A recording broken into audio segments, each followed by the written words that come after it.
ரவை மாதிரி அரைச்சி எடுத்துக்கலாங்க. இப்போ பாருங்கள், இந்த மாதிரி நம்ம ரவை மாதிரி இப்போ அரைச்சி எடுத்தாச்சு. தேவையான அளவு சால்ட்டு போட்டுக்கிறேன். இதுலேயே வந்து ஒரு 3 ஸ்பூன் எண்ணெய் ஊற்றிக்கிறேங்க. நம்ம இந்த மாதிரி பண்ணிவிட்டு நம்ம ஒரு 10 நிமிஷம் இதில் அப்படியே வேகட்டுங்க. மூடி வச்சிடலாம். அவ்வளோதாங்க, நம்மளுக்கு 10 நிமிஷம் ஆயிடுச்சு. அவ்வளோதான், ஸ்டவ் ஆஃப் பண்ணிக்கலாம். நம்ம இது துருவி வச்ச தேங்காவையும் இதில் சேர்த்துக்கலாம். இதை சேர்த்துட்டு எல்லாமே ஒன்றா பிசைஞ்சு எடுத்துக்கலாம்.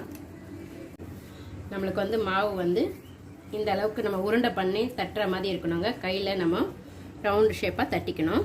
அந்த அளவுக்கு நம்மளுக்கு இருக்கணும். நம்ம தண்ணி ஒவ்வொரு அரிசி ஒவ்வொரு தண்ணி அளவு பிடிக்கும்.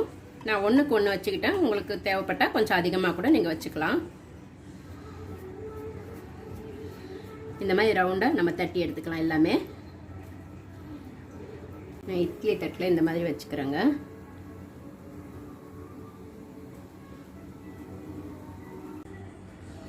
அவ்வளோதாங்க, சூப்பராக ரெடி ஆயிடுச்சு.